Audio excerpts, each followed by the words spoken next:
Hey, all you heroes and sheroes ever driven next to an 18-wheeler that made your little sedan feel like a toy car?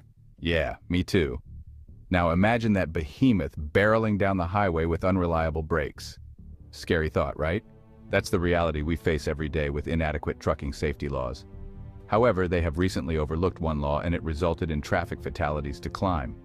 Stay till the end to find out what this law is and how overlooking it resulted in increased fatalities. We're talking about vehicles weighing up to 80,000 pounds sharing the road with us. Trucking is the backbone of our economy, no doubt. Everything we eat, wear, and use gets hauled across this country on those big rigs. We've all heard the horror stories, trucks jackknifing causing pileups or worse. These aren't just accidents, they're tragedies waiting to happen. Now we have a new issue that was inadvertently caused by politicians' new rules they created without understanding the trucking industry. They have brought in drivers from foreign countries and put them on the road with no or very little training, while overlooking specific laws that allows them to get their CDL easier. Now we talk about the overlooked law and why it's so important. That law is for a person to get their CDL, they must be able to read, write, and speak English well enough to understand orders from law enforcement and read highway safety sign. Imagine this, you have an improperly trained driver rushing down the mountainside and loses his brakes. His lack of training caused that. Now let's multiply the problem. His understanding of English is so little and he doesn't understand what a truck runaway ramp is.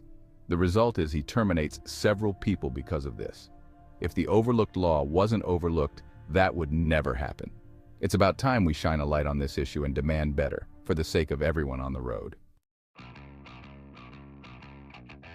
The trucking industry isn't known for its cozy work environments.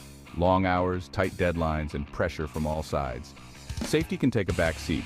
Maintenance is crucial. Keeping rigs in shape isn't cheap. Skipping checkups is risky.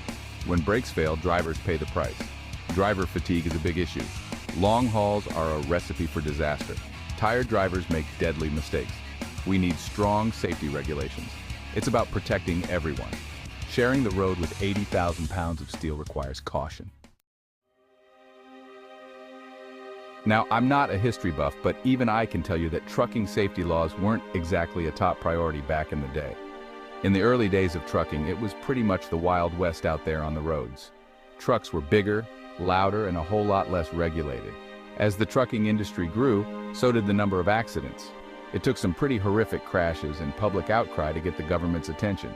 Finally, they started implementing regulations, things like speed limits, weight restrictions, and mandatory brakes for drivers.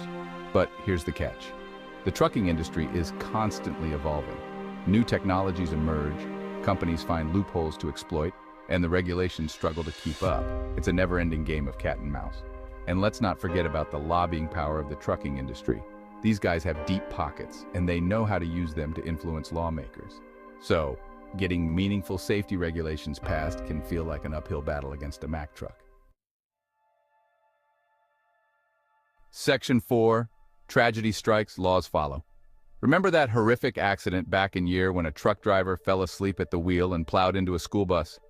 Or how about that time a tanker truck carrying hazardous materials overturned, turning the highway into a scene from a disaster movie? Sadly, these aren't isolated incidents. Throughout history, tragic accidents have served as grim reminders of the importance of trucking safety.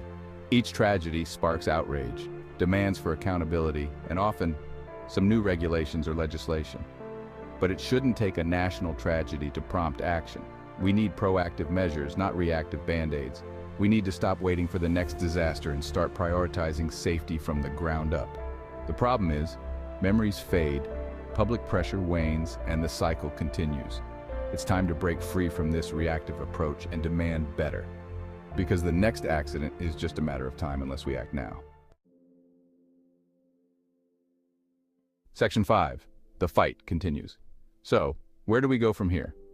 Well, first off, we need to stop treating trucking safety like some obscure technical issue. This is about saving lives, the lives of drivers, passengers, and everyone who shares the road. We need to quit overlooking important regulations, better enforcement, and a culture of safety within the trucking industry. That means holding trucking companies accountable for their actions, not just slapping them with a fine and calling it a day. And you know what? We, the average Joes and Janes, have a role to play too. We need to educate ourselves about the issue, support organizations fighting for change, and make our voices heard. Call your elected officials, write to your newspapers, and spread the word. Quit allowing individuals to get their CDL that don't have the skills or qualifications. When they first introduced the CDL, a person had to know and understand regulations to pass the test. Now it's gotten so bad they may as well give the CDL as a prize at the bottom of a Cracker Jack box.